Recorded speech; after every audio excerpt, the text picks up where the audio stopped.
परशुरामपुर थाने पर तैनात एसआई अजय गौड़ संदिग्ध परिस्थितियों में लापता।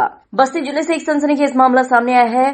परशुरामपुर थाने पर तैनात एसआई अजय गौड़ संदिग्ध परिस्थितियों में लापता हो गए। काफी खोजबीन के बाद उनकी बाइक सदर कोतवाली के अमहट नदी के घाट पर बनी पुलिस चौकी के पास मिली, जिसके बाद उनकी तलाश तेज कर दी गई है। नदी में गोताखोरों को उतार कर भी तलाश की गई, लेकिन अभी तक उनका कुछ पता नहीं चल सका है।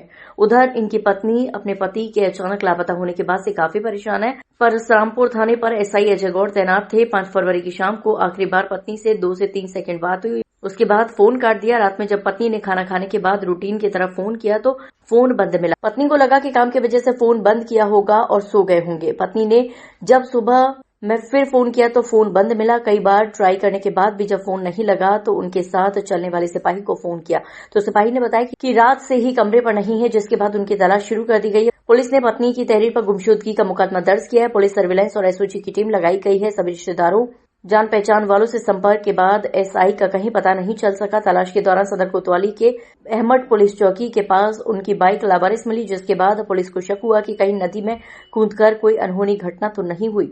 नदी में तलाश के लिए नाव और गोताखोरों की टीम लगाई गई, लेकिन नदी में भी उनका कोई सुराग नहीं मिल सका। पत्नी ने बताया कि जब फुटेज चेक किया तो लास्ट टाइम पर थाने के फॉलोअर उनके साथ बाइक पर बैठा था। वहीं एसआई की पत्नी ने कहा, दौबलिया थाने पर तैनात के दौरान उपाध्याय नाम का एक लड़का था जो पुलिस कस्टडी से निकलने के बाद खत्म हो गया था। उसके चाचा ने हमारे हस्बैंड को धमकी दी थी कि तुमको छोड़ेंगे नहीं। एएसपी श्यामाकांत ने बताया कि एसआई अजय गौड़ के लापता होने की सूचना पर परिवार से संपर्क किया गया। परिवार से एप्लीकेशन प्राप्त हुई है, उसके आधार पर मुकदमा लिखा गया है। पुलिस की कई टीमें लगाई गई हैं ताकि उनको सकुशल बरामद कर लिया जाए। देखिए, अजय कुमार गौड़ जी परशुरामपुर थाने पर तैनात थे। इनके संबंध में जब थाने को जानकारी हुई कि इनके बारे में कोई जानकारी नहीं मिल पा रही है तो तत्काल प्रभाव से उनके परिवारजनों से संपर्क स्थापित किया गया और इनके बारे में कोशिश की जा रही कि ये कहाँ पे हैं। परिवार से संपर्क करने के बाद इसके परिवार से एप्लीकेशन प्राप्त हुई है जिसमें इनकी गुमशुदगी लिखी गई है। विभिन्न एंगल्स पे काम चल रहा है ताकि इनको हम लोग सकुशल बरामद कर लें और अन्य जो भी प्रगति होगी वो आपको अवगत कराते रहेंगे। जी, इनकी जो मोटरसाइकिल है जिसका ये इस्तेमाल करते थे, इनकी अमहट घाट ये चौकी है, यहाँ पर मिली है। तो इस संबंध में हम लोग सीसीटीवी और अन्य जो इलेक्ट्रॉनिक और मैनुअली जो काम हो सकते हैं उसके लिए विभिन्न टीमें गठित कर दी गई हैं और इनकी सकुशल बरामदगी करने की हम लोग भरसक कोशिश कर रहे हैं। सर, सुबह में कुछ नाव से ढूंढा जा रहा था नदी में, क्या कुछ आशंका है? देखिए, मैंने कहा ना, हर एंगल पे हम लोग काम कर रहे हैं। अमट घाट पर इनकी मोटरसाइकिल मिली हुई है तो यहाँ भी हम लोग हर तरह से प्रयास कर रहे हैं। जानकारी यही है कि 5 तारीख से हमारे husband sub inspector Ajay Kumar Parshurampur थाना से लापता है। तो यहाँ पर से बताया जा रहा है 3:30 से 4 के बीच में गायब हुए हैं। हमसे उनकी बात लगभग 3 बजे बात हुई थी। तो हमने बात हुई, उसके बाद से बात करने के बाद से हमने कॉल काट दिया। हम लोग नॉर्मल 2-3 सेकंड का बात हुआ। जब वो बिजी होते थे तो वो फ़ोन काट देते थे, कोई आता था तभी फ़ोन काट देते थे। उसके बाद से रात में खाना खाने के बाद डेली की तरह हमने कॉल किया तो फिर मोबाइल उनका स्विच ऑफ बताया। फिर उसके बाद से हमने सोचा कि ड्यूटी में होंगे तो इस वजह से मोबाइल स्विच ऑफ रह गया होगा या सो गए होंगे या कुछ भी हो।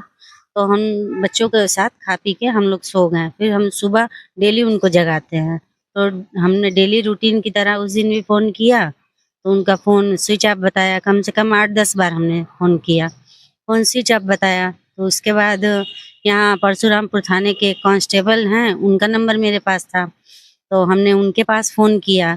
हमने कहा कि आपके साहब कहाँ हैं? तो कह रहे हैं कौन? तो हम कहें एसआई अजय कुमार की वाइफ बोल रहे हैं। तो कह रहे हैं कि आपके पास नहीं गए हैं क्या? तो हमने कहा नहीं, हमारे पास तो नहीं आए हैं। तो हमने कहा क्यों? तो कह रहे हैं कि वो तो कल शाम से ही गायब हैं। तो हमने कहा कि उनका कोई लोकेशन निकाला गया है, उनको ढूंढा जा रहा है कि नहीं? तो कह रहे हैं हाँ ढूंढ रहे हैं लोग, लेकिन अभी लोकेशन नहीं निकला है। तो हमने कहा ये बताइए, विभाग की जिम्मेदारी नहीं है कि लोकेशन निकाला जाए और उनका कॉल डिटेल निकाला जाए? तो कह रहे हैं क्यों नहीं है? तो हमने कहा फिर आप लोग कार्रवाई कीजिए इस पर। तो उन्होंने हमको हेड मुहर्री का नंबर दिया तो हमने उनको फ़ोन किया। जब हमने उनको फ़ोन किया तो उनसे कहा तो उन्होंने कहा जी बिल्कुल कार्रवाई की जाएगी। तो उसके बाद से फिर कार्रवाई शुरू हो गई, लेकिन उसके पहले 17-18 घंटे पहले कोई कार्रवाई नहीं हुई थी।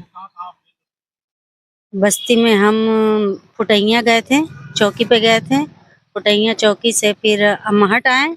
जब हमको पता चला कि अमहट गाड़ी आई है, पकड़ी गई है, तो अमहट आए। अमहट से फिर कल 2 जगह गए, आज परशुरामपुर थाने पे आए हैं। तो यहाँ से हम आके जा रहे थे, लेकिन फुटेज देखने के लिए रुके, तो फिर हमको एक फुटेज मिला, तो उसमें हमने देखा कि इनके साथ जो उनका फॉलोअर था, काम करने वाला यहाँ सफाई कर्मी, वो लास्ट टाइम पे उनके साथ बाइक पे पीछे बैठा हुआ दिखा है। और लास्ट टाइम पे उससे बात भी उसी से हुई थी, और लास्ट टाइम पे उसी के साथ देखे गए हैं। जी, दुबौलिया थाने पे उपाध्याय करके एक लड़का था छोटा, जो पुलिस कस्टडी से निकलने के बाद खत्म हो गया था। तो उसके चाचा ने धमकी दी थी हमारे हस्बैंड को कि तुमको छोड़ेंगे नहीं, और मतलब जो भी है धमकी उन्होंने दी थी अपने हिसाब।